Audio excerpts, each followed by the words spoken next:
কথা বলে আবু সুফিয়ান কে? নবীর চাচা বলে আবু সুফিয়ান। আর শ্বশুরের পরিচয় এখানে দেন কেন আপনি? এখানে কি হিসাবে আসছে? উহুদের যুদ্ধে কাফেরদের সাথে আসছে না? কাফেরদের লিডার, সে নেতা, সে ঘোষণা দিয়ে যায় যে আগামী বছর কোথায় দেখা হবে? বদর। বদরে আল্লাহ রাব্বুল আলামিন কাদের বিজয় দান করছিলেন? জোরে বলেন। মুসলিমদের বিজয় দান করছেন। পরাজয় বরণ করছিল কারা? কাফেররা। তো সে ঘোষণা দিয়ে যায় ওই বদর প্রান্তে যে আমরা পরাজয় বরণ করছিলাম, এর প্রতিশোধ আগামী বছর দিব, দেখা হবে তোমার সাথে। আল্লাহ রাসূল বলে দিলেন ইনশাআল্লাহ আগামী বছর আবার ৪র্থ হিজরিতে বদর প্রান্তে তোমাদের সাথে দেখা হবে। কথাটা বুঝাচ্ছে? এটা বলে মোটামুটি সরে যায় তারা।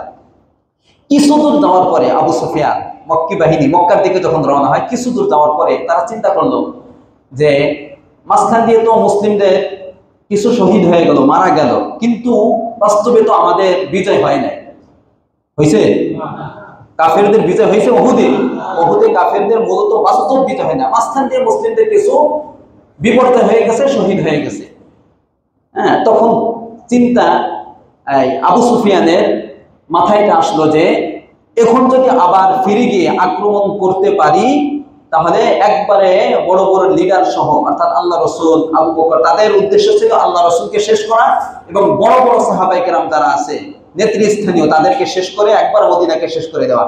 কিন্তু তাদের এই উদ্দেশ্য পূরণ হয়নি। একজনও বড় নেতাদের একজনও মারা যায় নাই, শহীদ হয় নাই, একটু আহত হয়েছে। চিন্তা করলো যে আবার ফিরে যাব, ফিরে যে আক্রমণ করবো। আল্লাহ রাসূল সাল্লাল্লাহু আলাইহি ওয়াসাল্লাম শুনতে পেরে যখন মদিনায় চলে গেছেন, উহুদ থেকে মদিনা বেশি না, 3 মাইল, 4 থেকে 5 কিলোমিটার দেখা যায়। তখন মদিনায় ফিরে গেলেন। তখন এই সংবাদ পেয়ে আল্লাহ রাসূল ঘোষণা দিলেন যে চলো, শুধুমাত্র আমাদের সাথে তারাই যাবে যারা উহুদ যুদ্ধে অংশগ্রহণ করেছে। কথাটা বুঝাচ্ছে? তারাই যাবে। আবার আমরা এখন বের হব আবু সুফিয়ানের ওই বাহিনীকে মোকাবেলা করার জন্য। সবাই আহত। আল্লাহ রাসূল আহত না? কথা বলেন। ঘটনা শুনিস, অনেক সাহাবায়ে কেরাম আহত। এই আহত অবস্থায় তারা বের হয়ে গেছে। আল্লাহ রাসূল আদেশ করছে যারা উহুদে অংশগ্রহণ করেছে একমাত্র তারাই আমার সাথে যাবে। সবাই রওনা হয়ে গেল। হামরাউল আসাদ নামে একটা জায়গা আছে, সেখানে যাওয়ার পরে আল্লাহ রাসূল সেখানে অবস্থান করলেন। এদিকে আবু সুফিয়ান যখন শুনলো যে আল্লাহ রাসূল এবং সাহাবায়ে কেরাম আমাদের মোকাবেলা করার জন্য আবার বের হচ্ছে, তখন আল্লাহ রাব্বুল আলামিন তাদের অন্তরে ভয় সৃষ্টি করে দিল এবং তারা মদিনার দিকে অগ্রসর না হয়ে আবার মক্কার দিকে ফিরে গেল। আল্লাহ রাসূল হামরাউল আসাদ পর্যন্ত গিয়ে অবস্থান করে আবার মদিনায় ফিরে আসলেন। তাহলে এই চিত্রটা দেখলে বোঝা যায় মূলত টোটাল মিলিয়ে উহুদ যুদ্ধে বিজয় মূলত মুসলিমদেরই। তাদের মুসলিমদেরই। মাঝখানে আল্লাহ রাসূলের আদেশ না মানার কারণে ৭০ জন সাহাবায়ে কেরাম শহীদ হয়ে যায়। যাই হোক, এই ঘটনার পর এই ৩য় হিজরির ঘটনা মোটামুটি শেষ। আজকে আলোচনা হবে ৪র্থ হিজরির ঘটনা এবং ৫ম হিজরির ঘটনা। কয় বছরে? 2 বছরে। ৪র্থ ৫ম হিজরি। সংক্ষেপে শুনতে হবে। ৪র্থ হিজরিতে কয়েকটি মর্মান্তিক ঘটনা ঘটলো। এক তো ৩য় হিজরিতে মুসলিমদের উহুদ প্রান্তে শহীদ হয়েছেন কয়জন? ৭০ জন। এটা একটা বড় বিপর্যয়, আল্লাহ রাসূলের অন্তরে ব্যথা। এর আগে আমি একটু কথা বলি। মুসলিমদের মদিনায় যাওয়ার পরে আল্লাহ রাসূল মদিনায় যাওয়ার পরে মুসলিমদের মোটামুটি ভাবে এই পর্যন্ত শত্রুর সংখ্যা হলো 3 ধরনের। একটা হলো মক্কার কুরাইশ, কাফেররা শত্রু। 2 নম্বর মদিনার ভিতরে 2টা, মদিনার বাহিরে একটা, মক্কার কাফের গোষ্ঠী, মুশরিক গোষ্ঠী যারা আছে তারা। মদিনার ভিতরে আছে মুসলিমদের আল্লাহ রাসূলের শত্রু 2 ধরনের। একটা ইহুদি, 2 নম্বর মুনাফিক। নাম কি? ইহুদি, মুনাফিক। আচ্ছা, মুনাফিক ওই আব্দুল্লাহ ইবনে উবাই ইবনে সালুল, মনে আছে না? সে আগে মুশরিক ছিল, এরপরে আক্রমণের ভয়ে, বিপদের ভয়ে উপর দিয়ে এসে ইসলাম প্রকাশ করছে যে আমরা মুসলিম, কিন্তু ভিতরে ভিতরে সে ইসলামের সবচেয়ে বড় শত্রু। এই অনুসারী কিছু আছে। এর আগে একটা কথা আপনাদের মাথায় দিই, মদিনায় ইহুদি কয়টা গোত্র ছিল? 3টা। কয়টা? তিনটা, বনু কাইনুকা, বনু নাজির, বনু কুরাইজা। কয়টা? এই মদিনায় যে ইহুদি তিনটা গোত্র ছিল তাদের সাথে আল্লাহ রাসূলের একটা শান্তি চুক্তি হয়েছিল, এটা মনে আছে না?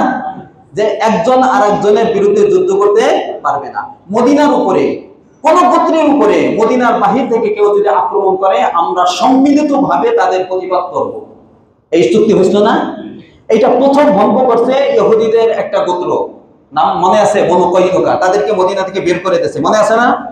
এরপরে তারা সিরিয়ার দিকে যাওয়ার পথে কিছুদিন পরে তাদেরকে আল্লাহ রাব্বুল আলামিন জমিন থেকে একবারে নিঃশেষ করে দিয়েছে। এখন বাকি আছে কয়টা গোত্র? কয়টা? দুইটা। তাহলে দুইটা গোত্র, একটা বনু নজির, একটা বনু কুরাইজা। এটা মনে রাখবেন, আজকে আলোচনা আছে এই দুইটা গোত্র। আচ্ছা, আর আরেক ধরনের শত্রু আছে কারা? মুনাফিক। বলেন কারা? মুনাফিক। এক একটা শত্রু নির্মূল হবে। এই শত্রু মোকাবেলা করার জন্যই, সন্ত্রাস দমন করার জন্যই, শান্তি প্রতিষ্ঠা করার জন্যই আল্লাহ রাব্বুল আলামিন জিহাদের বিধান দিয়েছিলেন। ঠিক না? ঠিক বলেন।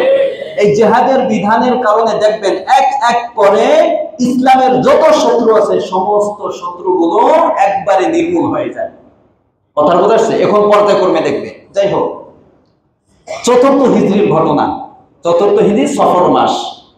চতুর্থ হিজরির প্রথম মাস হলো মুহররম। মুহররমের পরের মাস কি? সফর। দ্বিতীয় মাসে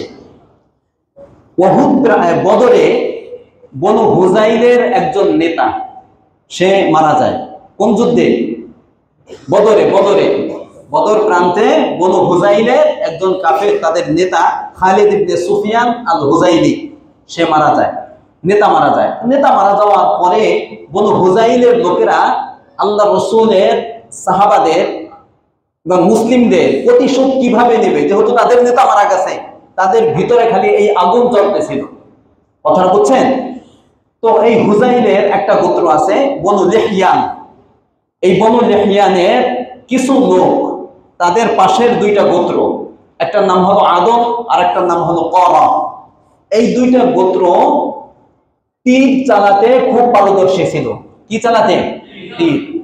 তখন এই বনু লিহয়ানের কিছু লোক এই দুইটা গোত্রের কাছে গিয়ে বলে যে আমরা তোমাদেরকে একটা কৌশল শিখিয়ে দিই, সেই অনুযায়ী তোমরা মদিনায় যাবে, মদিনায় গিয়ে তোমরা আল্লাহ রাসূলের কাছে আবদার করবে, এরপর আল্লাহ রাসূল কিছু সাহাবা তোমাদের সাথে পাঠিয়ে দিবে, এরপর আমরা তাদেরকে কি করব? হত্যা করব, অথবা কুরাইশদের কাছে, মক্কায় যে সমস্ত কুরাইশ আছে, কারণ বদর প্রান্তে কুরাইশদের 24 জনের বেশি বড় বড় লিডার মারা যায়, তারাই প্রতিশোধ নেওয়ার জন্য তাদের অন্তরেও এই প্রতিশোধের আগুন জ্বলতেছিল। তাদের কাছে আমরা বিক্রি করে দেবো, এতে কি হবে? তাদের কাছে আমরা টাকা পাবো, আর তোমাদেরকে যে কৌশলটা আমরা শিখিয়ে দিচ্ছি, তোমরা যদি এই কাজটা করে কিছু সাহাবায়ে কেরামকে আনতে পারো, তাহলে তোমাদেরকেও মোটা অঙ্কের টাকা দেওয়া হবে। কথাটা বুঝছেন? ঠিক তাদের পরিকল্পনা অনুযায়ী আদম আর করা গোত্রের কিছু লোক মদিনায় আসলো। এসে বলল, ইয়া রাসূলুল্লাহ, আমাদের এলাকায় রোজি নামক স্থান আর কি, আমাদের এলাকায় কিছু লোক মুসলিম হয়েছে, দ্বীনের খুব চর্চা আছে সেখানে, তো তারা দ্বীনের বিধিবিধান সম্পর্কে জানে না। যদি কিছু সাহাবায়ে কেরামদেরকে পাঠাতেন তাহলে তাদেরকে ইসলামের বিধিবিধান শিক্ষা দিত, কোরআন শিক্ষা দিত, এতে ইসলামের অনেক উপকার হবে এবং ইসলামের দাওয়াতও দিত। আল্লাহ রাসূলকে তো পাঠানো হয়েছে সারা বিশ্বে ইসলামকে ছড়িয়ে দেওয়ার জন্য। এখান থেকে একটা পয়েন্ট আপনাদেরকে আমি বলবো। তো আল্লাহ রাসূল বললে, আল্লাহ রাসূল মনে ভাবলেন তো ভালো জিনিস, যদি সাহাবায়ে কেরামকে পাঠানোর দ্বারা ইসলামের উপকার হয়, মানুষ মুসলিম হয়, এতে ইসলামের উপকার হবে না অপকার হবে? উপকার হবে। তো আল্লাহ রাসূল সাল্লাল্লাহু আলাইহি ওয়াসাল্লাম 10 জন সাহাবায়ে কেরাম, কয়জন? 10 জন সাহাবায়ে কেরামের একটা টিম পাঠালেন। এই 10 জনের নেতা ছিলেন হযরত আসিম ইবনে সাবিত রাদিয়াল্লাহু তাআলা আনহু। 10 জনের একটা টিম তাদের সাথে পাঠিয়ে দিলেন, কিন্তু তাদের পরিকল্পনা হলো যে তাদেরকে নিয়ে হত্যা করবে অথবা মক্কার কুরাইশদের কাছে কি করে দিবে। ঠিক যেতে যেতে যখন রোজি নামক একটা কূপ আছে, একটা এলাকা আছে, ওখানে একটা কূপ আছে, ওই কূপের নাম হলো রোজি। ওই কূপের নামই এলাকার নামকরণ করা হয়েছে, ওই এলাকাটার নাম হলো রোজি এলাকা, এই কূপের কারণে। এই রোজিটা হলো মক্কা থেকে উত্তর দিকে 70 কিলোমিটার দূরে। মক্কা থেকে বেশি দূর না, মাত্র কত? 70, একবার মক্কার কাছাকাছি, উত্তর দিকে 70 কিলোমিটার দূরে এই এলাকাটা। যখন এই এলাকায় পৌঁছলো তখন তাদের পরিকল্পনা আছে, যখন সাহাবায়ে কেরাম আসবে তখন তাদেরকে কি করা হবে? হত্যা করা হবে। তাদের পরিকল্পনা যে 200 তীরন্দাজ বাহিনী আগে থেকে প্রস্তুত করে রেখেছিল। কত? 200। তো এই 10 জন সাহাবী আসার পরে যখন টের পেল যে আমাদেরকে মূলত হত্যা করার জন্য আনা হয়েছে, তখন তারা এটা বুঝে দ্রুত একটা পাহাড়ের উপরে উঠে গেল। কোথায়? পাহাড়ের উপরে। পাহাড়ের উপরে উঠে সেখান থেকে তারা যুদ্ধ পরিচালনা করতেছে। কিন্তু নিচে যে সমস্ত 200 তীরন্দাজ বাহিনী দাঁড়িয়ে গেছে, তারা প্রতিশ্রুতি দিল যে তোমরা নেমে আসো, তোমাদেরকে কিছু করা হবে না। এটা কি বাস্তবে বলছিল নাকি গাদ্দারি করতো? সাহাবায়ে বুঝে ফেললেন যে আমরা কিছুই নামবো না, ওরা মিথ্যু। কারণ ওরা মূলত ইসলামের দাওয়াত দেওয়ার জন্য আমাদেরকে এনেছে। প্রথমেই যেহেতু গাদ্দারি করছে, এখন যেটা বলতেছে সেটাও বাস্তবে কি করবে? গাদ্দারি করবে। তখন তারা উপর থেকে তীরের মাধ্যমে যুদ্ধ পরিচালনা করতে লাগলো। এক পর্যায়ে তারা 200 আর সাহাবায়ে কেরাম কয়জন? 7 জন উপরে থাকা অবস্থায় শহীদ হয়ে গেল। কয়জন? 7 জন। যুদ্ধের আগে আসিম ইবনে সাবিত রাদিয়াল্লাহু তাআলা আনহু জোরে বললেন, ইয়া আল্লাহ, আল্লাহুম্মা আখবির আন্না নাবিয়্যাকা, আল্লাহ আমাদের এই সংবাদটা, আমরা যে বিপদে আছি, আমাদের সাথে যে গাদ্দারি করা হয়েছে, এই সংবাদটা তুমি যে কোনো ভাবে যেভাবে পারো তোমার হাবিবের কাছে তুমি পৌঁছে দাও। যাই হোক, এই একটা ঘটনা নিয়ে আলোচনা করতে গেলে বিস্তারিত আলোচনা কয়েক জুমা লাগে, এই জন্য দীর্ঘ আলোচনা করার সময় নেই। পরবর্তীতে যদি সময় হয় শোনাবো।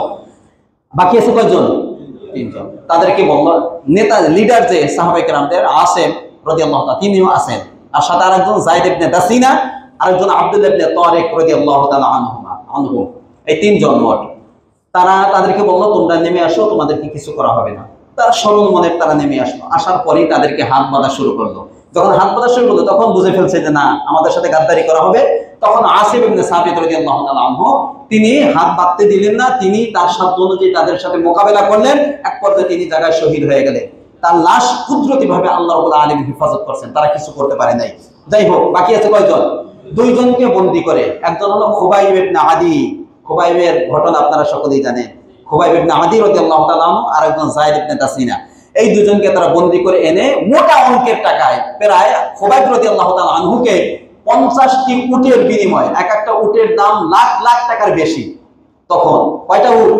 50টা উটের বিনিময়ে তাকে মক্কায় বিক্রি করে দিল, এবং যায়েদ ইবনে দাসিনা রাদিয়াল্লাহু তাআলা আনহুকেও বিক্রি করে দিল। তাদেরকে কিনলো খুবাইব রাদিয়াল্লাহু তাআলা আনহু কিনছিল হারিস ইবনে আমির ইবনে নাওফাল, তার ছেলেরা কিনছিল। এই হারিস সে বদর প্রান্তে নিহত হয়, তার বাবার প্রতিশোধ নেওয়ার জন্য তাকে কিনছিল। আর যায়েদকে কিনেছিল সফওয়ান ইবনে উমাইয়া। উমাইয়া ইবনে খালফ মক্কার একজন কাফির ছিল, সেও বদর প্রান্তে নিহত হয়। তার প্রতিশোধ নেওয়ার জন্য তার ছেলেরা তাকে কিনে নিয়ে যায়। বাবার হত্যার প্রতিশোধ তারা নেবে। কথাটা বুঝাচ্ছে? এই মোটামুটি ভাবে 2 জন। এরপর 2 জনকে তানঈম নামক স্থানে, কোথায়? তানঈম চেনেন যারা মক্কায় গেছেন? মসজিদে আয়েশা যেখানে, ওইটার নাম কি? কথা বলে, ওইটা কি? ওইটা হেরেমের বাহিরে। হেরেমের ভিতরে কাউকে হত্যা করা যাবে না, এই জন্য হেরেমের বাহিরে নিয়ে গেছে। তানঈম যেখানে মসজিদে আয়েশা যেখানে আছে, ওইটা কি? তানঈম বলা হয়। ওইখানে নিয়ে গিয়ে এই 2 সাহাবাকে হত্যা করে শহীদে চালানো হলো। কথাটা বুঝাচ্ছে? সংক্ষেপে বললাম, বিস্তারিত বলা যাবে না। বিশেষ করে খুবাইব রাদিয়াল্লাহু তাআলা আনহুর ঘটনা খুব মর্মান্তিক একটা ঘটনা। তিনি নিহত হওয়ার আগে, শহীদ হওয়ার আগে কয়েকটা দোয়া করছিলেন। 1 নম্বর দোয়া হলো, আল্লাহ, যারা আজকে আমাকে অন্যায়ভাবে হত্যা করতেছে, আল্লাহুম্মা আহসিহিম আদাদা, আল্লাহ এদেরকে তুমি গণনা করে রাখো। অক্তুলহুম বাদাদা, আল্লাহ এদেরকে তুমি টুকরো টুকরো করে দেবে, কাউকে ছাড়বে না। ওয়ালা তুকাদির মিনহুম আহাদা। এই বদদোয়া যখন তিনি করতেছিলেন, তখন ওই জায়গায় তারা ছিল কাফের, ওই কাফের তারা উপস্থিত ছিল। এর মধ্যে অনেকে পরবর্তীতে মুসলিম হয়েছে। তারা পরে বলে যে আমরা তখন উপস্থিত ছিলাম, আমাদের মনে হচ্ছিল খুবাইবের এই দোয়াটা কবুল হয়ে যাবে এবং আমাদের ধ্বংস হবে অনিবার্য। এই জন্য আমরা কানে আঙ্গুল দিয়ে সেখান থেকে পালাতে শুরু করছিলাম। এটা কেন হয়েছিল? কারণ পরবর্তীতে আল্লাহ রাব্বুল আলামিন এদের ইসলাম কবুল করবেন, এদেরকে মুসলিম বানাবেন, এদেরকে সাহাবা বানাবেন। এই জন্য তাদেরকে এই পদ্ধতি অবলম্বন করে যেন তারা খুবাইবের ওই বদদোয়া না শুনতে পারে, এই জন্য তারা এখান থেকে সরে গেছে এবং পরবর্তীতে তারা মুসলিম হয়ে গেছে। আর যারা কাফির ছিল, তার বদদোয়া কাজে লাগে, আল্লাহ কবুল করে, প্রত্যেককে আল্লাহ রাব্বুল আলামিন কঠিন শাস্তি দিয়ে দুনিয়া থেকে নিয়েছে। একটা দোয়া তিনি করছিলেন। 2 নম্বর দোয়া করছেন, আল্লাহ আমাকে যখন শহীদে চালানো হবে, তখন তুমি আমার চেহারাটাকে কিবলা দিকে ফিরাই দিও। শহীদ বলেন হত্যা করে ঝুলিয়ে রাখা, আমার চেহারাটাকে কোন দিকে, আল্লাহুম্মা হাব্বিল ওয়াজহি নাহবাল কিবলা। আল্লাহ রাব্বুল আলামিন তার এই দোয়াটা কবুল করেছিল, সুবহানাল্লাহ বলেন। তার চেহারা তারা তীর মেরে অন্য দিকে দিতে চেষ্টা করে কিন্তু পারে নাই। তার চেহারা কোন দিকে ছিল? কিবলা, বাইতুল্লাহর দিকে ছিল। আচ্ছা, তিনি আরেকটা দোয়া করছিলেন, যে আবেদন করছিলেন তাদের কাছে, হত্যার আগে আমাকে 2 রাকাত নামাজ পড়ার অনুমতি দেওয়া হোক। এই জন্য কেউ যদি ফাঁসির আদেশ হয়ে যায় অথবা জানে যে আমার মৃত্যু হয়ে যাবে, তখন তার আগে 2 রাকাত নামাজ পড়া এটা সুন্নত, মুস্তাহাব। এটা খুবৈব রাদিয়াল্লাহু তাআলা আনহুর আমল থেকে এটা সাবিত হয়। আরেকটা দোয়া করছিলেন, আল্লাহ এই ঘটনা তো কেউ জানে না, অনেক দূর মদিনা থেকে আমরা আসছি, আমার এই ঘটনা তুমি তোমার হাবিবের কাছে পৌঁছে দাও এবং আমার পক্ষ থেকে সালাম তোমার হাবিবের কাছে পৌঁছে দাও। আল্লাহ রাসূল মসজিদে নববীতে এরকম বসা, আল্লাহ রাসূলের চোখ দিয়ে পানি বের হচ্ছে আর সালামের উত্তর দিচ্ছে, ওয়া আলাইহি সালাম ইয়া খুবাইব। খুবাইবের সালাম উত্তর দিচ্ছে। সাহাবায়ে বলে, ইয়া রাসূলুল্লাহ, আপনি খুবাইবের সালামের উত্তর দিচ্ছেন মানে? বলে, এই যে হাযা জিবরিল, এই যে জিবরিল আমিন, এই যে উপস্থিত, তিনি সংবাদ নিয়ে এসেছে যে কুরাইশরা আমার প্রিয় সাহাবী খুবাইবকে শুলিতে চড়িয়ে হত্যা করেছে। খুবাইব আমাকে সালাম দিয়েছে, জিবরিল আমিন এই সালাম নিয়ে মাত্র আমার কাছে এসে উপস্থিত হয়েছে, সুবহানাল্লাহ। এই বিস্তারিত ঘটনা, এইটা 4th হিজরির একটা ঘটনা, মর্মান্তিক ঘটনা। কয়জন সাহাবা? 10 জন মারা গেল। উহুদে 70, পরবর্তী হিজরিতে 10 জন। দ্বিতীয় ঘটনা হলো বীরে মাউনার ঘটনা, মর্মান্তিক ঘটনা। খুব বীরে মাউনার ঘটনা। বনু আমের এর নেতা আমের ইবনে মালিক, আবু বারা আমের ইবনে মালিক, সে মূলত ইসলামকে দুনিয়া থেকে নিঃশেষ করে দেওয়ার জন্য একটা ষড়যন্ত্র করলো। কথাটা বুঝাচ্ছে? ষড়যন্ত্রটা হলো কি, সে আল্লাহ রাসূলের দরবারে আসছে মদিনায়। আসার পরে বলল, ইয়া রাসূলুল্লাহ, আপনি কিছু লোক পাঠান নাজদে, মক্কার পাশে নাজদ, এখানে যদি আপনি কিছু লোক পাঠান, আমার বিশ্বাস তাদের দাওয়াতে সবাই ইসলাম ধর্ম গ্রহণ করবে। তখন সর্বপ্রথম আল্লাহ রাসূল তাকে ইসলামের দাওয়াত দিলেন, কিন্তু সে বিরোধিতাও করলো না, ইসলাম কবুলও করলো না, ইসলামের প্রতি তার দুর্বলতা প্রকাশ করলো। ঠিক আছে? একই মাসে 4th হিজরির সফর মাসে, আগেরটা সফর মাসে, এইটাও সফর মাসে, একই মাসে আল্লাহ রাসূল চিন্তা করলেন যে, আল্লাহ রাসূল তখন তাকে বললেন যে, ইন্নী আখাফু আলাইহিম আহলা নাজদ, এই সাহাবা ইকরামদেরকে যে আমি পাঠাবো তাদের ব্যাপারে তো আমি নাজদবাসীদেরকে ভয় করি, অর্থাৎ নাজদবাসীরা সাহাবা ইকরামদের উপর আক্রমণ করে কিছু করতে পারে, এটা আমি কি করতেছি, আশঙ্কা করতেছি। তখন ওই নেতা বলল, ইয়া রাসূলুল্লাহ, আমি গ্যারান্টি দিলাম সাহাবা ইকরামের নিরাপত্তার দায়িত্ব আমি নেব।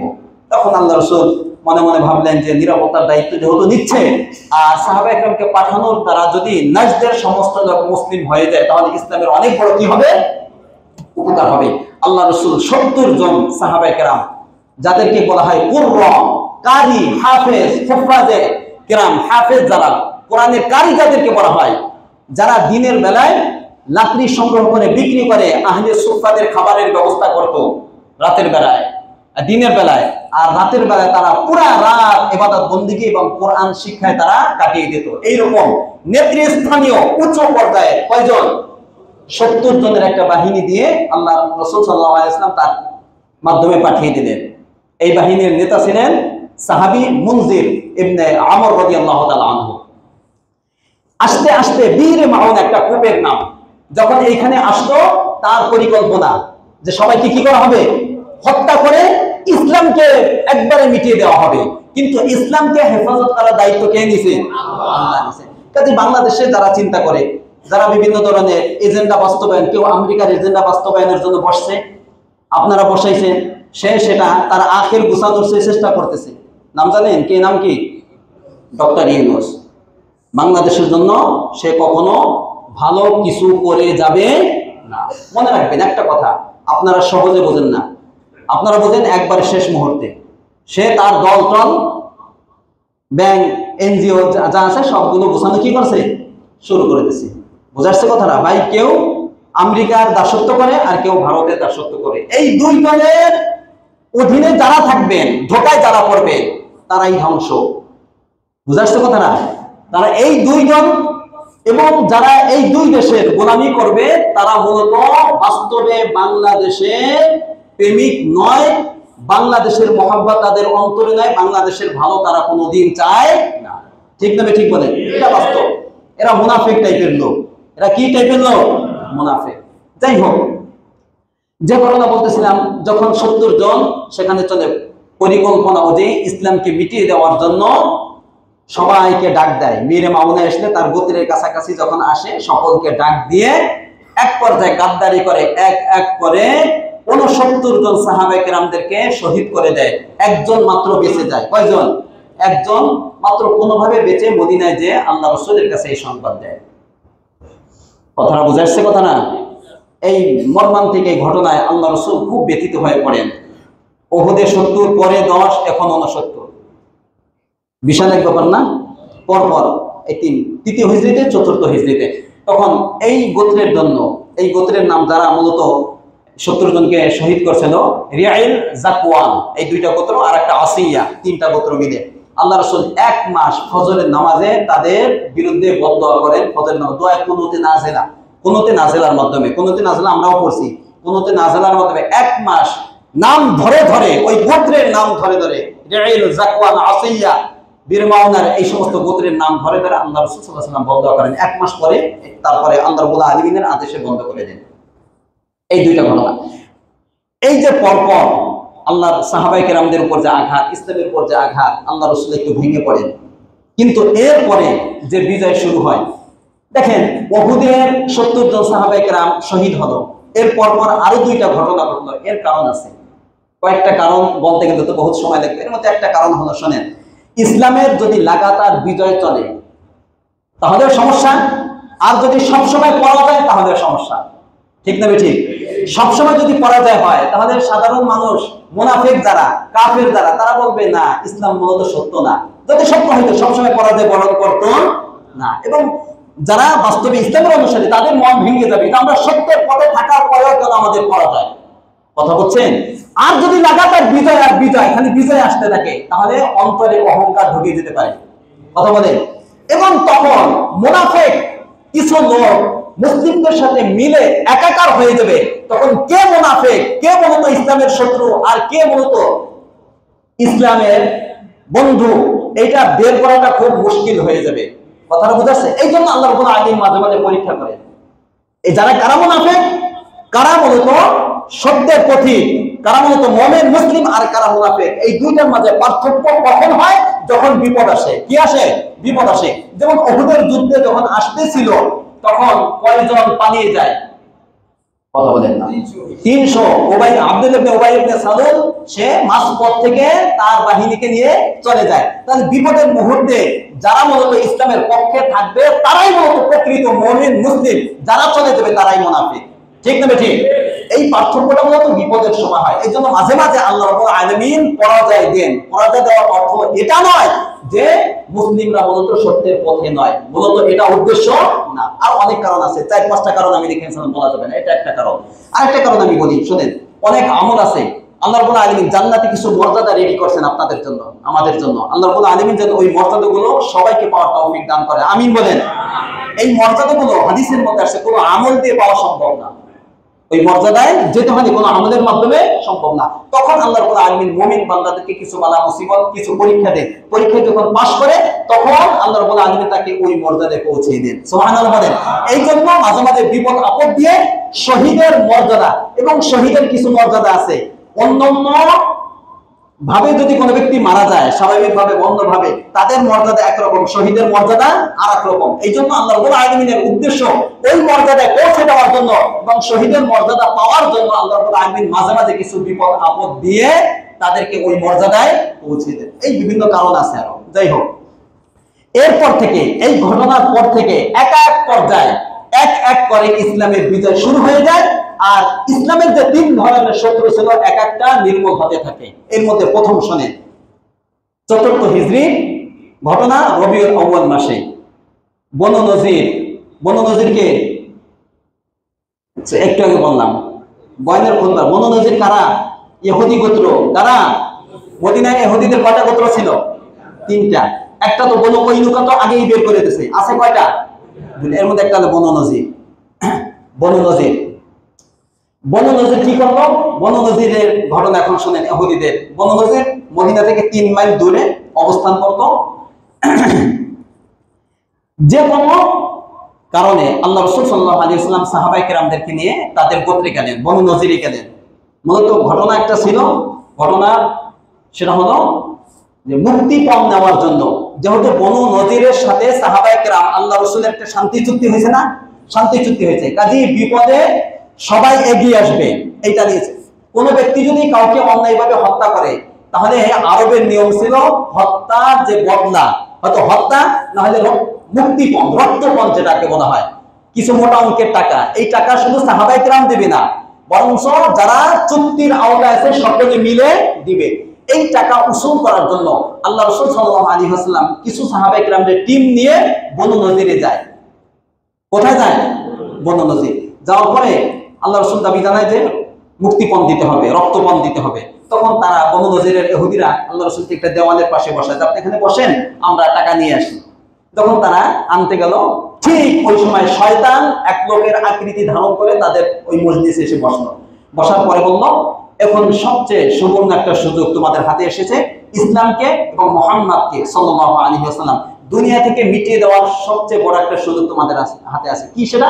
সেটা হলো ওই দেওয়ালের পাশে বসাই রাখছো একটা পাথর নিয়ে, খালি দেওয়ালের উপর থেকে ওই পাশ দিয়ে গিয়ে দেওয়ালের উপর থেকে তার মাথা বরাবর নিক্ষেপ করবে, বা সে দুনিয়া থেকে মারা যাবে, শেষ হয়ে যাবে, ইসলাম শেষ। নাউজুবিল্লাহ বলেন।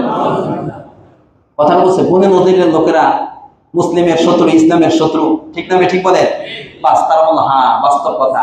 তখন তারা তাদের এই পরিকল্পনা বাস্তবায়ন করার জন্য বড় একটা পাথর সংগ্রহ করে ওটা নিয়ে আল্লাহ রাসূলের মাথার উপর ফেলবে। এই পরিকল্পনা যখন করতেছে, আল্লাহ রাসূলকে আল্লাহ রাব্বুল আলামিন জিবরিল আমিনের মাধ্যমে জানিয়ে দিলেন। কথা বলতেছে আল্লাহ রাসূলকে হেফাজত করার দায়িত্ব কে নিয়েছেন? আল্লাহু ইয়াসিমুকা মিনান নাস। সাথে সাথে আল্লাহ রাসূল তাৎক্ষণিকভাবে সেখান থেকে উঠে চলে আসলেন। সাহাবায়ে কেরামও ছিল, কিছু এদিক ওদিক গিয়েছিল, তা আল্লাহ রাসূলকে এসে পায় না। তখন তারা মদিনায় ফিরে আসছে। ফিরে আসার পরে জিজ্ঞেস করল, ইয়া রাসূলুল্লাহ, আপনি আমাদেরকে না জেনে দূরে চলে আসছেন। তখন এই ঘটনা বললেন আল্লাহ রাসূল। তাৎক্ষণিকভাবে আব্দুল্লাহ ইবনে উম্মে মাকতুমকে মদিনার নেতৃত্ব দিয়ে, দায়িত্ব দিয়ে, মসজিদে নববীতে নামাজ পড়ানোর দায়িত্ব দিয়ে আল্লাহ রাসূল সাহাবায়ে কেরামদেরকে নিয়ে কোথায় আসলেন? বনু নজিরে চলে আসলেন। অবরোধ করলেন, পুরা বনু নজিরকে ঘেরাও করলেন। বুঝাচ্ছে? বনু নজিরকে ঘেরাও করে ফেলছে। ঘেরাও করার পরে কোনোভাবে মোকাবেলা করা, তারা ওই যে তাদের সবচেয়ে বড় আশ্রয়ের যে জায়গা, সেটা হলো দুর্গ কেল্লা, ওইটার ভিতরে উঠে তারা তীর মারতে থাকে। আল্লাহ রাসূলের এবং সাহাবায়ে কেরামও তীর মারতে থাকে, কিন্তু কোনো ফলাফল আসতেছে না। আল্লাহ রাব্বুল আলামিনের পক্ষ থেকে আদেশ আসলো যে তাদের যে খেজুরের এবং ফলমূলের গাছ, এগুলো সব কেটে দেন। তখন সাহাবায়ে কেরাম কি করতেছে? কেটে দিতে লাগলো। এদিকে বনু নজিরের লোকেরা একটু নত হয়ে আল্লাহ রাসূল যে সিদ্ধান্ত দিবেন সেটা মেনে নিতে রাজি হয়েছিল। কিন্তু ঠিক এই মুহূর্তে মুনাফিক, মদিনা আরেক দল আছে মুনাফিক, আব্দুল্লাহ ইবনে উবাই ইবনে সালুল, সে গিয়ে বনু নজিরের কাছে বলল, খবরদার, নত হবে না, তোমরা যোদ্ধা অনেক আছে, আমার সাথে 1000 বাহিনী আছে, আমরা সবাই মিলে মুসলিমদের বিরুদ্ধে কি করব? যুদ্ধ করব। তাহলে আব্দুল্লাহ ইবনে উবাই ইবনে সালুল সে প্রকাশ্যে মুসলিম, বাস্তবে মুনাফিক, শত্রু। তখন বনু নজিরের লোকদের আরো সাহস বেড়ে গেল। কথাটা বুঝাচ্ছে? এই মুহূর্তে তখন খেজুর গাছ কাটা শুরু হয়ে গেল। যুদ্ধের ময়দানে কোনো গাছ কাটা, কোনো ফলমূল কিছু নষ্ট করা এটা জায়েজ নাই, কিন্তু তাদেরকে দমন করার জন্য যদি প্রয়োজন হয়, তখন আল্লাহ রাব্বুল আলামিনের পক্ষ থেকে আদেশ আসলে সেটা করা যাবে, কোনো সমস্যা নাই। যখন কাটা শুরু হয়ে গেল আর দেখলো যে অবস্থা ভালো না, তখন এই মুনাফিকের বাহিনী তারা এই যে ঘোষণা দিচ্ছিল, আমরা তোমার সাথে আছি, অবস্থা বেগতিক দেখে তারা পালাতে কি করছে? শুরু করছে। আল্লাহ রাব্বুল আলামিন সূরা হাশরের মধ্যে বিস্তারিত বলছে। সূরা মাসা কামাসালি শাইতান ইয ক্বালা লিল ইনসানি কুফর ফালাম্মা কাফারা ক্বালা ইন্নী বারিউম মিম্মা ইন্নী আখাফুল্লাহ রাব্বুল আলামিন। এখানে বিস্তারিতভাবে আলোচনা আছে। যাই হোক, এখন বনু নজিরের লোকরা দেখলো যে আমাদেরকে যারা পাশে থাকার অঙ্গীকার করছিল তারাই নাই, তাহলে আমাদের অবস্থা ভালো হবে না।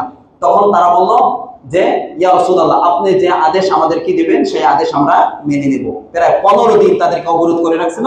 এরপর তারা আসলো আল্লাহ রাসূলের সামনে। বসার পরে আল্লাহ রাসূল বললেন যে খুব দ্রুত সময়ের মধ্যে মদিনা থেকে তোমরা বের হয়ে যাবে, তবে মনে রাখবে যুদ্ধের কোনো অস্ত্র তোমরা নিতে পারবে না, তোমাদের উট ঘোড়ায় যা আসবে সেগুলো নিয়ে তোমরা দ্রুত মদিনা থেকে বের হয়ে যাবে।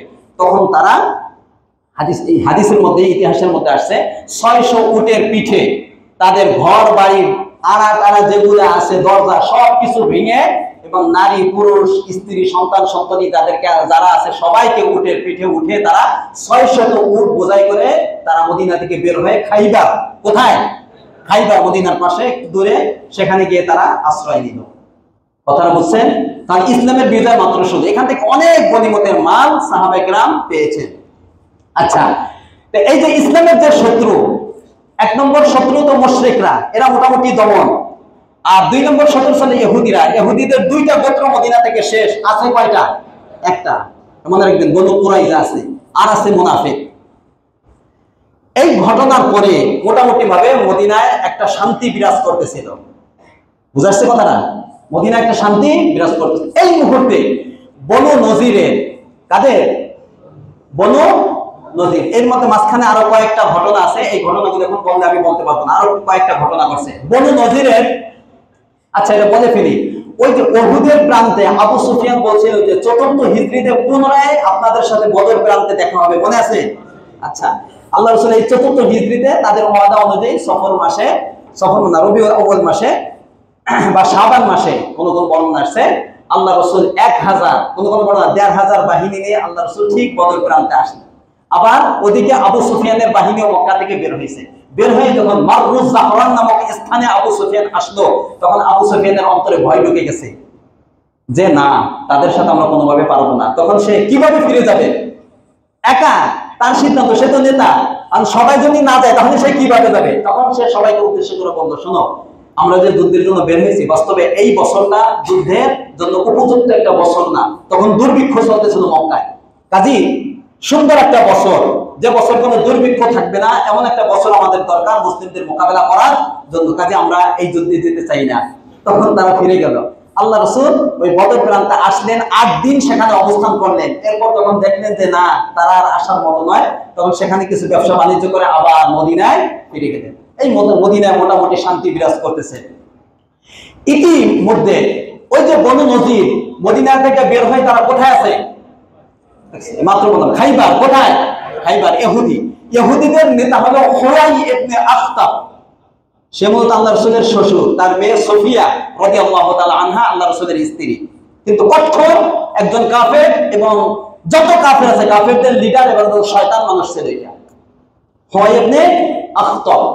সে আরো 19 জন, মূলত 20 জন, বাস্তবে 20 জন বনু নজিরের বড় বড় লিডার, তারা মক্কায় গেল।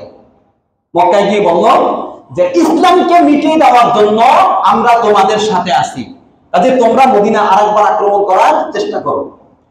তাদেরকে ফুসলিয়ে রাজি করিয়ে তারা এক এক করে শক্তিশালী যে সমস্ত গোত্র আছে মক্কার আশেপাশে, বনু গতফানের কাছে, এক এক গোত্রের কাছে গিয়ে তাদেরকে একইভাবে বলল যে ইসলামকে মিটিয়ে দেওয়ার জন্য আমরা সবাই ঐক্যবদ্ধভাবে যদি মদিনা আক্রমণ করি, তাহলে মদিনার সমস্ত মুসলিম শেষ, ইসলামও শেষ হয়ে যাবে। আমাদের হাতে বড় একটা সুযোগ আছে। কথাটা বুঝাচ্ছে? এইটা বলে মানে এক এক গোত্রের কাছে গিয়ে সবাইকে ইসলামের বিরুদ্ধে, মুসলিমদের বিরুদ্ধে ফুসিয়ে যুদ্ধের জন্য ঐক্যবদ্ধ করলো। ঠিক আবু সুফিয়ান মক্কা থেকে 4000 বাহিনী নিয়ে বের হইল। কয় হাজার? 4000। কিছুদূর যাওয়ার পরে আরো মদিনার আশেপাশে যে সমস্ত গোত্র আছে সকলকে নিয়ে মোট হয়েছে 10,000। কয় হাজার? 10,000। 10,000 নিয়ে মদিনার উপরে আক্রমণ করার উদ্দেশ্যে বের হয়েছে। কথাটা বুঝাচ্ছে? কয় হাজার? পুরা মদিনার সংখ্যা 10,000 নয়। মদিনায় যারা বসবাস করছেন আল্লাহ রাসূল সাহাবায়ে কেরাম সহ আরো যারা, পুরা টোটাল মিলে কয় হাজার হবে না? তো মদিনার বাহির থেকে যদি 10,000 আক্রমণ করে, ইসলামকে মিটিয়ে দেওয়া এবং মদিনার অস্তিত্বের জন্য বড় হুমকি। ঠিক না ঠিক? বরং এক একটা ইট খুলে দেওয়ার মতো শক্তি তখন কাফেরদের ছিল। মোকাবিলা করার মতো কোনো সামর্থ্য তখন মদিনায় ছিল না যদি তারা আক্রমণ করে বসত। এই সংবাদ যখন আল্লাহ রাসূল শুনলেন, তাড়াতাড়ি পরামর্শ করলেন কি করা যায়। কথাটা বুঝাচ্ছে? কি করা যায় তাই। এই যুদ্ধের নাম হলো, যে যুদ্ধের দিকে আমি যাচ্ছি, আহজাবের যুদ্ধ। কিসের যুদ্ধ? আহজাব, অন্য ভাষায় খন্দক। আহজাব হিজবুনের বহু বচন। হিজবুন অর্থ দল, আহজাব মানে অনেক দল। অর্থাৎ এই যুদ্ধে কি এক দল আসছে না, অনেক দল আসছে। এই জন্য এই যুদ্ধকে আহজাবের যুদ্ধ বলা হয়। খন্দক কেন বলা হয় এখন বলবো। আচ্ছা, সাহাবায়ে কেরাম পরামর্শ করলেন কি করা যায়। কিন্তু মদিনা, আল্লাহ রাসূল মদিনা কেমন ভাবে নির্বাচন করছেন এবং হিজরতের জন্য মদিনাকে বাছাই করছেন এমনি না। মদিনার যে 4 দিক, একটা মসজিদের দিক কয়টা থাকে? মূলত দিক কয়টা? পূর্ব, পশ্চিম, দক্ষিণ, উত্তর। কয়টা? মদিনা 3 দিক এমন ভাবে আল্লাহ রাব্বুল আলামিন সাজিয়েছেন। 2 দিকে পাথর, এমন পাথর যে সেখান থেকে এসে মদিনা আক্রমণ করবে এটা পারবে না। পূর্ব, পশ্চিম এই 2 দিক থেকে মদিনায় ঢোকা কিনা সম্ভব না। দক্ষিণ দিকে খেজুরের ঘন খেজুরের বাগান, তো খেজুরের বাগান ভেদ করে ঘোড়া নিয়ে, উট নিয়ে এসে মদিনার উপর আক্রমণ করবে সেটাও পারবে না। তাহলে 3 দিক থেকে মদিনা সুরক্ষিত। বাকি আছে কয় দিক? এক দিক, সেটা উত্তর দিক। এই উত্তর দিক, এই দিক দিয়ে ঢুকতে পারবে, আর বাকি কোন দিক দিয়ে ঢুকতে পারবে না। সাহাবায়ে কেরাম পরামর্শ করলেন কি করা যায়। তো সবাই এক এক পরামর্শ দিয়েছেন। তখন একজন অভিজ্ঞ সাহাবী ছিল সালমান ফারসি রাদিয়াল্লাহু তাআলা আনহু, নাম শুনছেন? তিনি বলেন, ইয়া রাসূলুল্লাহ ইন্না কুননা বি ফারিসা, আমরা যখন পারস্যে ছিলাম, ইদা হুসিবনা, তো পারস্যে থাকা অবস্থায় যখন শত্রু বাহিনী আমাদের উপর আক্রমণ করতে আসতো, খন্দাকনা আলাইনা, তখন তাদের আক্রমণ থেকে বাঁচার জন্য আমরা পারস্যে খন্দক, পরিখা খনন করতাম, যেন তারা এটা পার হয়ে পারস্যে ঢুকতে না পারে, এবং এই কাজ করে আমরা সফল হইতাম। আল্লাহ রাসূল বলেন, হ্যাঁ সুন্দর একটা আইডিয়া তুমি দিয়েছো। এরপরে পরিখা খনন করা হবে উত্তর দিকে, জাবালে সাবা, যেখানে ওই 7টা মসজিদ, মসজিদে সাবা, ওই যে খন্দক পরিদর্শনের জন্য আপনারা যান, ঠিক ওই জায়গায় জাবালে সাবাকে পিছনে রেখে খন্দক 4 কিলোমিটার দীর্ঘ হবে, লম্বা হবে প্রায় 5000 হাত, চওড়া হবে কতটুকু? 9 হাত। কারণ একটা উট 7-8 হাত পর্যন্ত লাফ দিয়ে আসতে পারে, কিন্তু 9 হাত আসতে পারে না, যেন উট নিয়ে তারা লাফ দিয়ে আসতে না পারে, এই জন্য 9 হাত চওড়া হবে। লম্বা কত? 5000 হাত। কত? 5000 হাত। গভীরতা হবে 7 থেকে 10 হাত, যেন ভিতরে কেউ যদি পড়ে যায় আবার যেন উঠতে না পারে। দ্রুত এদিক মক্কি বাহিনী চলে আসছে 10,000 বাহিনী নিয়ে। আল্লাহ রাসূল 40 জনকে 10 হাত করে দিলেন। কয় হাত? যে 40 জন 10 হাত করে তোমরা পরীক্ষা খনন করবে। আল্লাহ রাসূল অংশগ্রহণ করবে, সবাই সাহাবায়ে কেরাম। এবং এই সময় মর্মান্তিক কিছু ঘটনা, আল্লাহ রাসূলের অনেক মুআজিজা তখন দেখা দেয়, এবং পারস্য রোম বিজয় হবে সেটাও আল্লাহ রাসূল সাল্লাল্লাহু আলাইহি ওয়াসাল্লাম খন্দক খনন করার সময় বলে। আল্লাহ রাসূলের মুখে একটা ভাষা ছিল, আল্লাহুম্মা লা আইশা ইল্লা আইশুল আখিরা ফাগফিরিল আনসারা ওয়াল মুহাজিরা। আল্লাহ, প্রকৃত সুখ শান্তি হলো আখিরাতের সুখ শান্তি, ও প্রকৃত সুখ শান্তি, আর তুমি আনসার মুহাজিরদেরকে তুমি মাফ করে দাও, তাদের উপর তুমি রহম করো, তাদেরকে তুমি সম্মানিত করো। এই কথা আল্লাহ রাসূল মুখ দিয়ে বলতেছেন, আর সাহাবায়ে কেরাম আল্লাহ রাসূলের সুরে সুর মিলে বলতেছিল, নাহনুল্লাযী বায়াউ মুহাম্মাদান আলাল জিহাদি মা বাকিনা আবাদা। আমরা তো সে সকল লোক যারা মুহাম্মদ সাল্লাল্লাহু আলাইহি ওয়াসাল্লামের হাতে জিহাদের উপরে, মৃত্যুর উপরে আমরা বায়াত হয়েছি। যতদিন আমরা বেঁচে থাকবো ততদিন আমাদের জীবন দিয়ে আল্লাহ রাসূলকে, ইসলামকে আমরা হেফাজত করব। সুবহানাল্লাহ। সাহাবায়ে কেরাম এরকম বলতেছিল। খন্দক খনন হয়ে গেছে, এদিকে মক্কি বাহিনী ওই পাশে অবস্থান করছে। কত? তাদের সংখ্যা কত? 10,000। তারা আসতেছে মদিনায় ঢুকবে, এসে সামনে দেখো খন্দক। এই আইডিয়া পুরো আরবের মধ্যে ছিল না। তারা এই সম্পর্কে, খন্দক সম্পর্কে তাদের কোনো আইডিয়া বা অভিজ্ঞতা ছিল না। তারা দেখে ঘাবড়িয়ে গেল। ওই পাশে তারা, এই পাশে মুসলিম বাহিনী। মুসলিম বাহিনী 3000। কত? 3000। পিছনে মদিনা। মদিনায় যে সমস্ত শিশু আছে, তারপরে নারী আছে, তাদেরকে বনু সালেমার একটা গোত্রের দুর্গের ভিতরে তাদেরকে রেখে আসে। তো কোনোভাবে যদি তাদের উপর আক্রমণ হয়ে যায় তারা যেন সুস্থ ভালো থাকতে পারে। আর ভিতরে একটা গাদ্দার গোত্র আছে ইহুদিদের, নাম কি? বনু কুরাইজা। এটা মনে রাখেন, মদিনার ভিতরে আছে। এই গোত্র নিয়ে আশঙ্ক করার সম্ভাবনা আছে না নাই? আছে। এই জন্য আল্লাহ রাসূল খুব ভয়ে ছিলেন। যাই হোক, তো 2 প্রান্তে যুদ্ধ শুরু হয়ে গেছে। তারা দেখে তো আর মদিনার ভিতরে ঢুকতে পারে না। খন্দক মোটামুটি ভাবে চেষ্টা করছে, খন্দক পার হয়ে এই প্রান্তে আসবে। টুকটাক 2 জন আসছে, যুদ্ধ টুকটাক হয়েছে, কিন্তু বড় বড় কোনো যুদ্ধ হয় নাই। 2 পাশ দিয়ে শুধু তীর মারামারি। এইভাবে চলতেছিল প্রায় 1 মাস। এর মধ্যে কিছু দিন গেছে যে দিনগুলো সাহাবায়ে কেরামদের জন্য খুব কঠিন দিন ছিল, এবং আল্লাহ রাসূল এই ব্যস্ততার মধ্যে এমন মানে কঠিন সংকট মুহূর্ত গিয়েছিল, 4 ওয়াক্ত নামাজ আল্লাহ রাসূল পড়তে পারেন নাই। যোহর, আসর, মাগরিব, ইশা 4 ওয়াক্ত নামাজ কাজা হয়ে গেছিল খন্দকের সময়। কারণ হলো ওইদিকে 10,000 মক্কি বাহিনী, আর এদিকে বনু কুরাইজা মদিনার ভিতরে তারা আছে। তারাও আল্লাহ রাসূলের সাথে যে শান্তি চুক্তি হয়েছিল এটা ভঙ্গ করছে। এটা ভঙ্গ করছে কেন আমি একটু বলি। সেটা হলো, ওই যে বনু নজিরের একজন গাদ্দার নেতা, নাম আছে, মনে আছে? হুয়াই ইবনে আখতাব, সে ওই মদিনার ভিতরে যে ইহুদি একটা গোত্র আছে বনু কুরাইজা, তাদের সাথে তো আল্লাহ রাসূলের সাথে শান্তি চুক্তি, কাজে তারা মুসলিমদের বিরুদ্ধে আক্রমণ করবে না, বরঞ্চ মদিনা আক্রমণ করতে আসলে তারা আরো ইসলামের পক্ষে থেকে মোকাবেলা করবে, এই চুক্তি হয়েছে না। তো মদিনা তো অন্য কোন দিক দিয়ে ঢোকা যাবে না, উত্তর দিক দিয়ে ঢুকতে হবে, সেখানে তো পরীক্ষা ফলন করা আসতে পারে না। বনু কুরাইজার যে এলাকাটা, যেখানে ওদিক দিয়ে একটু জায়গা আছে যেখান দিয়ে ঢোকা যায় মদিনায়। তো এই হুয়াই ইবনে আখতাব বলল, মুহাম্মাদের সাথে তোমাদের যে চুক্তি হয়েছে তুমি এটা ভঙ্গ করো, ভঙ্গ করে দাও, আমাদের সাথে মিলে আসো, আমরা সবাই মিলে যদি এখন আক্রমণ করি, এদিকে 10,000 বাহিনী আছে, আর ভিতরে যদি তোমরা গাদ্দারি করো, তোমরা যদি চুক্তি ভঙ্গ করো, তাহলে একসাথে যদি আক্রমণ করি তাহলে তারা নিঃশেষ হয়ে যাবে। কিন্তু কোনোভাবে বনু কুরাইজা রাজি হচ্ছে না, জোর করে রাজি করানো হয়েছে, বুঝাচ্ছে, জোর করে রাজি করাইছে। রাজি করা হলো যখন তারা আল্লাহ রাসূলের সাথে চুক্তি ভঙ্গ করলো, এদিকে মুসলিমদের মেয়েরা শিশুরা ওই একটা দুর্গে, তাদের উপর আক্রমণের ভয় আল্লাহ রাসূলের ছিল। যখন আল্লাহ রাসূলের কানে আসলো যে বনু কুরাইজা আমাদের সাথে চুক্তি ভঙ্গ করছে, তখন যাচাই বাছাই করার জন্য লোক পাঠাইলো। লোক পাঠানোর পরে যখন সত্যতা মিলল যে হ্যাঁ তারাও আপনাদের উপরে আক্রমণ করার জন্য আসতেছে, তখন তো খুব ভয়। এই কথাই আল্লাহ রাব্বুল আলামিন সূরাতুল আহজাবের মধ্যে বলেছেন, বিস্তারিত ভাবে বলেছেন, ইয জাউকুম মিন ফাওকিকুম ওয়া মিন আসফালা মিনকুম। স্মরণ করো এই সময়ের কথা যখন তোমাদের উপর দিক থেকে শত্রু আসতেছিল বনু কুরাইজা, আর মক্কি বাহিনী নিচ দিক থেকে আসতেছিল, তখন তোমাদের যে অবস্থা, এই অবস্থাটা সূরা আহজাবের মধ্যে তুলে ধরছেন। দুই দিক থেকে যদি আক্রমণ করে পুরা মদিনা শেষ। কথাটা বুঝছেন তো? এই অবস্থায় আল্লাহ রাসূল 4 ওয়াক্ত নামাজ পড়তে পারেন নাই, মদিনায় টহলের ব্যবস্থা করলেন। ঠিক আল্লাহ রাব্বুল আলামিন, আল্লাহ রাসূল দোয়া করেছেন, আল্লাহ এই মুহূর্তে যদি তুমি বিশেষ সাহায্য না করো তাহলে মদিনা শেষ, সমস্ত মুসলিম শেষ। আল্লাহ রাব্বুল আলামিন আল্লাহ রাসূলের দোয়া কবুল করলেন। আল্লাহ রাব্বুল আলামিন নিজে বলতেছেন, ইয়া আইয়ুহাল্লাযীনা আমানু যকুরু নি'মাতাল্লাহ, হে মুমিনগণ তোমরা তোমাদের ওই নিয়ামতকে স্মরণ করো। ইযা নিয়ামাতুল্লাহি আলাইকুম ইয জাআতকুম জুনুদুন, যখন দুই দিক থেকে শত্রু বাহিনী তোমাদের উপর আক্রমণ করতেছিল, তখন আল্লাহ রাব্বুল আলামিন আমি দুই ভাবে সাহায্য করলাম তোমাদেরকে। ওই মৌসুমটা ছিল খন্দকের যুদ্ধের সময়। এই যুদ্ধকে খন্দক বলা হয় কেন? এই পরীক্ষা খনন করছে এই জন্য খন্দকের যুদ্ধ বলা হয়। শীতের মৌসুম ছিল, খুব ঠান্ডা, আর মক্কি বাহিনীর সংখ্যা কত? 10,000।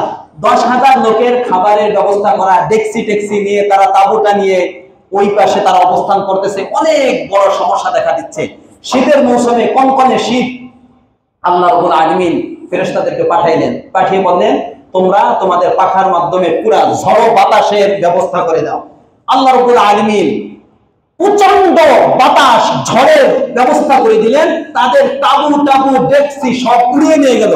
হাদিসের মধ্যে আছে যে একজন মানুষ দাঁড়িয়ে থাকতে পারতো না, একজন আরেকজনের সাথে বাতাসের ধাক্কায় একজন আরেকজনের সাথে টক্কর লাগতো, মানুষে মানুষে।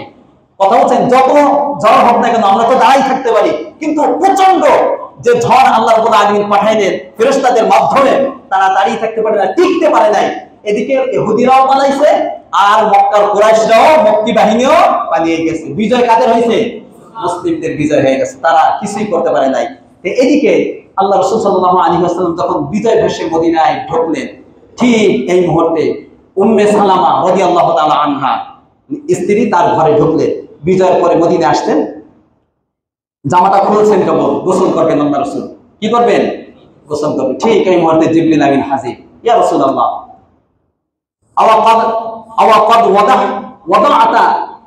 ওয়াদাআতা সিলাহ, আপনি অস্ত্র ফেলে দিয়েছেন, অস্ত্র রেখে দিয়েছেন আপনি, এবং গোসল করবেন, আরামের জন্য আপনি ব্যবস্থা করতেছেন, আরাম করবেন।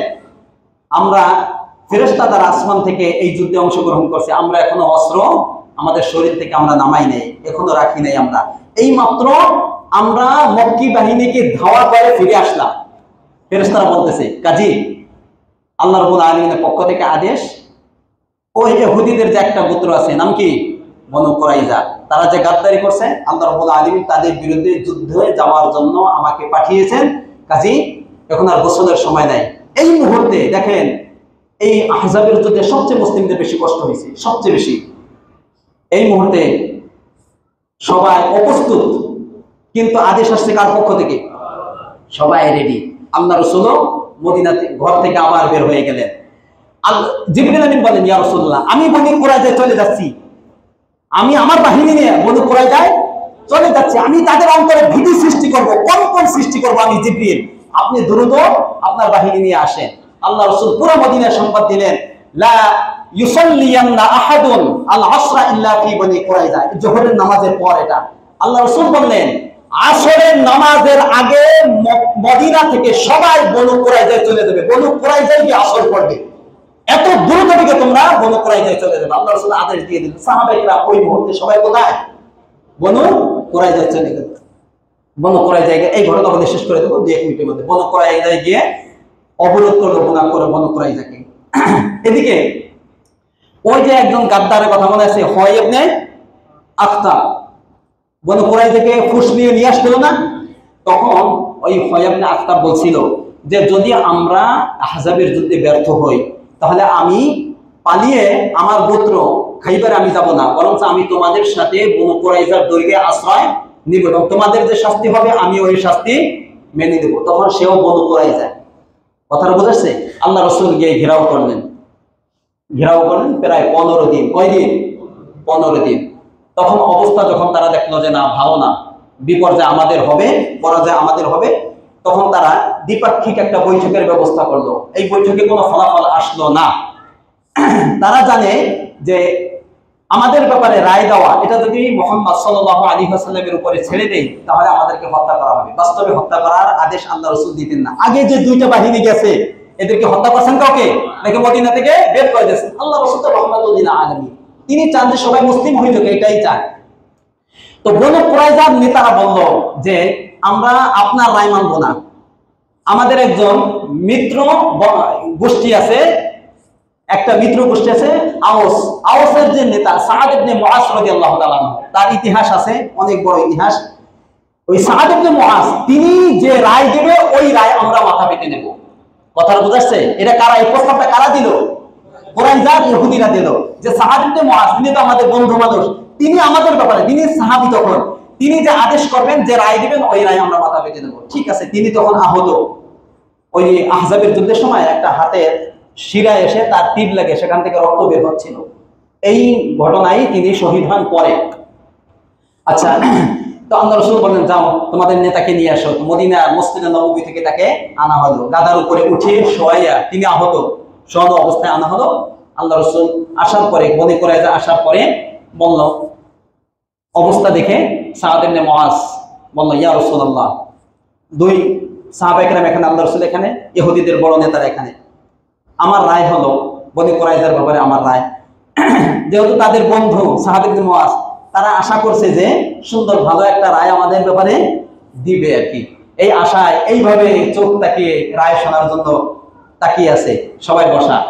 সাআদ ইবনে মুআজ বলল, ইয়া রাসূলুল্লাহ, এই বনু কুরাইজার ব্যাপারে আমার মত হলো, আমার রায় হলো, এদের মধ্যে যারা যোদ্ধা আছে, যোদ্ধা পুরুষ যোদ্ধা, সকলকে কতল, সকলকে, আল্লাহ বলেন না, সকলকে কতল, আর নারী শিশু যারা আছে এদেরকে বন্দী করে মদিনার বাজারে বিক্রি করে যে টাকা আসবে টাকা হলো গনিমতের মাল হবে। আল্লাহ রাসূল খুশিতে বললেন, ইয়া মুআজ, লাকাদ হাকামতা ফীহিম বিহুকমিল্লাহ, সত্য আসমানের উপরে আল্লাহর যে রায়, যে মতামত, সেই মত অনুযায়ী তুমি এই রায় দিয়েছো। সুবহানাল্লাহ, তোমার রায় আল্লাহর রায়ের সাথে মিলে গেছে। আল্লাহর মত এই গোষ্ঠীর ব্যাপারে এইটাই ছিল, কিন্তু তারা যদি সাআদ ইবনে মুআজকে রায় না মেনে আল্লাহ রাসূলকে মানতো, আল্লাহ রাসূল কতলের আদেশ দিতেন না। বাস্তবে কথাটা বুঝাচ্ছে? তাদের ব্যাপারে এই ফয়সালা ছিল। সকলকে বাধা হলো, এক এক করে কোন কোন বর্ণনা, বিভিন্ন বর্ণনা আছে, 600 যোদ্ধাকে পুরা গর্দান উড়িয়ে দেওয়া হয়েছে। কত? গাদ্দারির কারণে। কথা বলেন, তাদের উপর অন্যায় করছে, জুলুম হয়েছে না, এটাই ইনসাফ। ওরা যদি থাকতো এখানে, কোনোভাবে যদি তারা বেঁচে যেত, পুরা মদিনাকে তারা শেষ করে দিত। কথাটা বুঝাচ্ছে? যাই হোক, আর বাকি তাদেরকে বন্দী করে বিক্রি করে দেওয়া হয়েছে। এই মোটর বনে কুরাইজা, তাহলে মদিনার ভিতরে যে ইহুদিদের 3টা গোত্র ছিল, একটা শত্রু ছিল, আছে না নাই? শেষ। কথাটা বুঝাচ্ছে? আছে এখন শুধু মক্কার কুরাইশ, তারাও আহজাবের যুদ্ধে পরাজয় বরণ করে মোটামুটি তারা দমন হয়ে গেছে। এরপর থেকে তারা মদিনা আক্রমণ করার জন্য আসে নাই। এখন শুধু আছে মুনাফিক। এটা ব্যাপারে পরে বলবো। এই যে শয়তান মনে আছে খুয়াইব ইবনে আখতাব, সে তো মূলত বনু কুরাইজা না, সে মূলত বনু নজিরে। আল্লাহ রাসূল বললেন ওকে আনা হইল। আনার পরে তার আল্লাহ রাসূল বললেন তার হাতকে এইভাবে ঘাড়ের সাথে এইভাবে বাঁধো। বাঁধার পরে সাহাবায়ে কেরামকে আদেশ দিলেন তরবারি দিয়ে তার মাথাকে দেহ থেকে পৃথক করে দাও। কথা বলছে এই শয়তানের কারণে আহজাবের যুদ্ধ হয়েছে, যত শয়তান এটা করছে। কথা বলে ঠিক না ঠিক? মদিনা আহজাবের যুদ্ধে সে বনু কুরাইজাকে ফুস দিয়ে এই শয়তানটাই এনেছে এবং আল্লাহ রাসূলের সাথে শান্তি চুক্তি এই ভঙ্গ করছে। তাহলে মনে রাখবেন ইহুদি যারা, তারা মূলত কি চায় না? কি চায় না? শান্তি চায় না, ইসলাম চায় না, মুসলিমরা ভালো থাকুক এটা চায় না। যেরকম সারা বিশ্বের মধ্যে বিস্ফোরা ইসরায়েল, সে কখনো চায় না যে মুসলিমরা ভালো থাকুক। কথাটা বুঝাচ্ছে? কিন্তু তাদের কথা শুনে আমাদের মুনাফিক কিছু মুসলিম গোষ্ঠী আছে, মধ্যপ্রাচ্যে আছে না নাই? তারা যে চামচামি করছিল, এখন আক্রমণ শুরু হয়েছে না হয় নাই? কথা বলেন হয়েছে না হয় নাই? মনে রাখবেন আল্লাহ রাসূল আল্লাহ রাব্বুল আলামিনের এই কথাটা প্রত্যেকটা মুসলিম শাসকের মাথার কপালে লিখে রাখা দরকার।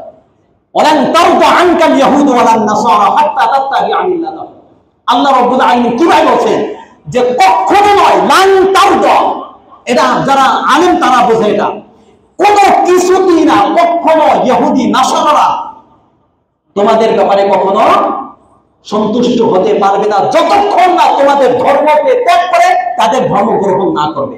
তোমরা মুসলিম ধর্মের থেকে তাদের সহযোগিতা করবে, সেটাও তোমাদেরকে তারা বিশ্বাস করবে না। তোমাদেরকে নিঃশেষ করে দেওয়ার জন্যই তারা এটা মিশন। এই জন্য আল্লাহ রাসূল যদি এখন বেঁচে থাকতো, সাহাবায়ে কেরাম আনসার মুহাজিরদেরকে একত্রিত করে ঠিক বনু কুরাইজার দশা ইসরায়েলের করতো। ঠিক না ঠিক? এখন সেরকম একজন লোক দরকার, সেরকম ওমর ইবনে খাত্তাব দরকার, আলী রাদিয়াল্লাহু তাআলা আনহু দরকার। কথাটা বুঝাচ্ছে? যাই হোক, এই জন্য যারা ইসলামের বিরুদ্ধে গাদ্দারি করবে, মুসলিমদের বিরুদ্ধে গাদ্দারি করবে, বাংলাদেশে থাকা অবস্থায় যারা বাংলাদেশের বিরুদ্ধে গাদ্দারি করবে, ইসলামের বিরুদ্ধে গাদ্দারি করবে, বাংলাদেশে তাদের অবস্থান হতে পারে না। তারা থাকবে কিছুদিন থাকবে, যেরকম নেপালেও পালাইছে, বাংলাদেশ থেকেও পালাইছে। যারা মুসলিমদের বিরুদ্ধে গাদ্দারি করবে, ইসলামের বিরুদ্ধে গাদ্দারি করবে, বাংলাদেশের বিরুদ্ধে, সার্বভৌমত্বের বিরুদ্ধে গাদ্দারি করবে, তাদেরও ঠিক ওই একই পথ ধরা লাগবে। ঠিক না ঠিক বলেন? এই জন্য দেশপ্রেমিক হন, ইসলাম প্রেমিক হন। আল্লাহ যেন বাংলাদেশকে পুরো ইসলামের জন্য কবুল করে। আমরা যেন সকলে ঐক্যবদ্ধভাবে বাংলাদেশকে ভিতরে শান্তি নিরাপত্তার ব্যবস্থা যেন আমরা করতে পারি। আল্লাহ রাব্বুল আলামিন যেন একটা ইসলামী শাসন ব্যবস্থা বাংলাদেশে কায়েম করে দেন। আমিন বলেন। ওয়া আখিরু দাওয়ানা আলহামদুলিল্লাহি রাব্বিল আলামিন। যারা